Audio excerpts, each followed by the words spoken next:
कावेरीपट्टनम की भोर अभी धुंधली है। समुद्र की नमकीन हवा सागौन और वैनगाई की लकड़ी की गंध में घुल जाती है। जहाज निर्माणशाला में जब दीपक अभी जले भी नहीं, अरुलमोझी वर्मन पहले से जाग रहा है। उसकी उंगलियां ताम्रपत्र पर उकेरी गई रेखाओं को टटोलती हैं, एक ऐसे जहाज की आकृति जो न पहले बनी न किसी ने सोची।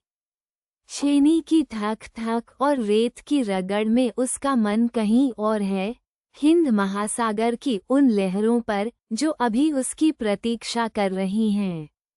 ये केवल लकड़ी और कीले नहीं, यह एक साम्राज्य का स्वप्न है जिसे वो अपने हाथों से आकार दे रहा है।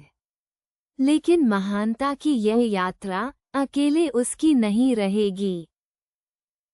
तंजावुर के भव्य दरबार में सोने और पत्थर की नक्काशियों के बीच राजाराज चोल अपने सिंहासन पर विराजमान है, एक ऐसे सम्राट की तरह जिसकी दृष्टि क्षितिज से भी परे जाती है।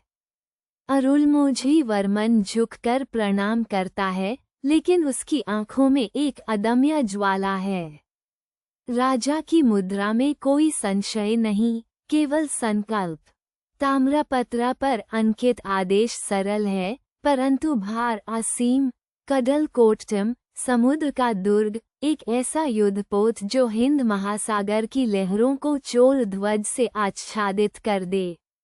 धूप की सुगंध और शंख की गूंज के बीच अरुलमोझी के कंधों पर एक साम्राज्य का भविष्य आ टिकता है। किंतु कावेरीपट्टनम की उन हलचल भरी गलियों में एक छाया पहले से ही उसके सपने को निगलने की प्रतीक्षा में है। रात का पहला पहर, कावेरीपट्टनम की सनकरी गलियों में मशालों की लौ कांपती है। नमक और इलायची की गंध हवा में घुली है। एक छायादार गोदाम के भीतर अरब व्यापारी मासूद इब्न हारिस, जिसे अरुलमोझी ने अपने हृदय के समान माना था, एक अनजान दूत के हाथों में ताड़पत्र की वे पवित्र योजनाएं सौंप रहा है जो चोल साम्राज्य की सबसे बड़ी शक्ति का रहस्य समेटे हैं। मोम की मुहर टूटती है, हाथ कांपते हैं, पर लालच विवेक को निगल जाता है। दूर बंदरगाह पर अरुलमोझी तारों को निहारते हुए अपने स्वप्न के जहाज की कल्पना कर रहा है, अनजान इस बात से कि उसका स्वप्न अब शत्रु की मुट्ठी में है और विश्वासघात की यह छाया शीघ्र ही लहरों पर अपना विष फैलाने वाली है। महीनों की अथक साधना का फल आज कावेरीपट्टनम की रेत पर उतरता है। सागौन की विशाल काया, तांबे की पट्टियों से मढ़ी, लाल सुनहरी पताकाओं से सजी कडलकोट्टम धीरे धीरे जल में सरकता है। तट पर खड़े हजारों लोग उसे देखकर ठिठक जाते हैं, जैसे किसी देवता का अवतरण हो रहा हो। नगाड़ों की गर्जना, शंखों का उद्घोष और नमक भरी हवा में घुला धूप का धुआं, ये क्षण इतिहास की चट्टान पर अंकित हो जाता है। अरुलमोझी की आंखें नम हैं, पर होंठ दृढ़ हैं, एक योद्धा का संकल्प, एक स्वप्नद्रष्टा की विजय।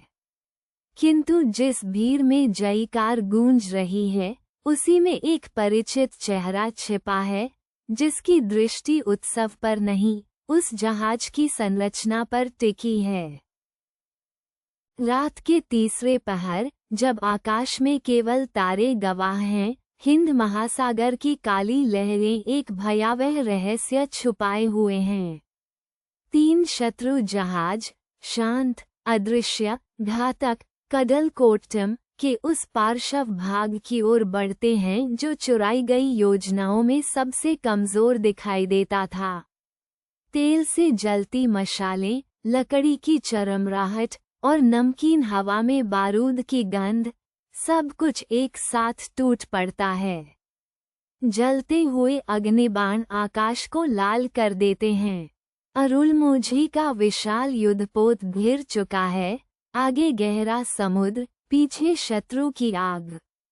विश्वासघात का जहर अब लहरों में घुल चुका है, लेकिन इस घेरे में अरुलमोझी के मन में एक शांत, खतरनाक निर्णय पक रहा है। समुद्र धधक रहा है। शत्रु के जहाज क्षितिज पर एक घेरे की तरह सिमट आए हैं। तांबे की ढालें सूरज की रोशनी में चमकती हैं, नगाड़ों की गूंज लहरों को चीरती है। अरुलमोझी का युद्धपोत घायल है, उसकी पतवार आधी टूटी, पाल फटे हुए। पर यही क्षण है जो इतिहास में अमर होगा। वह वही करता है जो कोई सेनापति नहीं सोचता, जानबूझकर जहाज को धारा की ओर मोड़ देता है, मानो पराजय स्वीकार कर रहा हो। शत्रु निकट आता है, लालच में अंधा। नमक और तारकोल की गंध हवा में घुल जाती है। अरुलमोझी की आंखें शांत हैं, हाथ में मशाल। कमजोरी का ये नाटक अब एक घातक जाल बन चुका है, और शत्रु को इसका एहसास तब होगा जब बहुत देर हो चुकी होगी। विजय का धुआं अभी थमा नहीं है।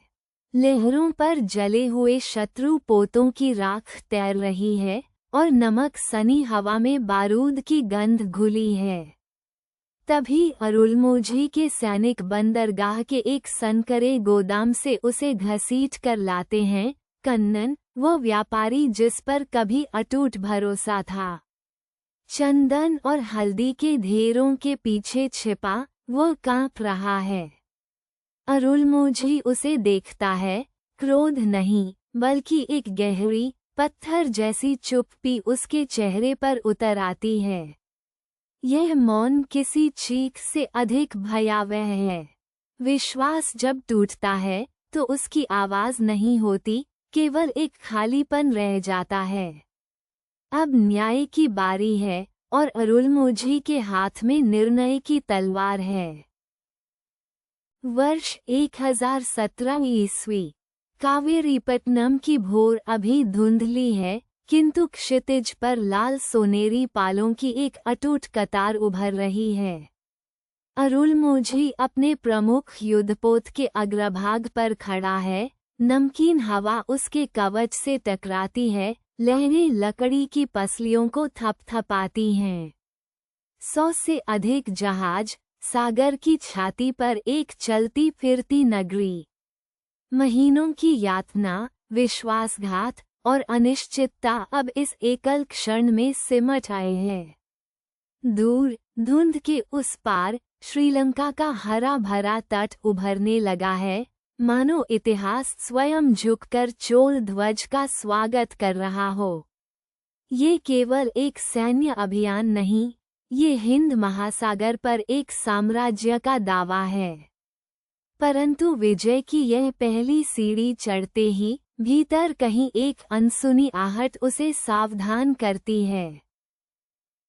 वर्षों की लहरें अब उसकी झुर्रियों में बस गई हैं। अरुलमोझी वर्मन कावेरीपट्टनम के तट पर खड़ा है, पैरों तले गर्म रेत, नमकीन हवा उसके श्वेत केशों को छूती हुई।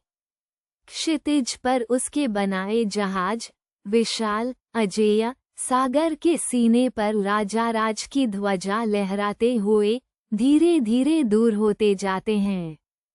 वो उन्हें नहीं रोकता। उसकी आंखों में न विदाई का दर्द है, न हानि का भय, केवल एक शांत, गहरा संतोष, जैसे समुद्र स्वयं अपने पुत्र को स्वीकार कर रहा हो। उसने लकड़ी और लोहे को स्वप्न दिया था, आज वह स्वप्न लहरों पर तैरता है। किंतु इस विरासत की असली परीक्षा अभी आनी बाकी है।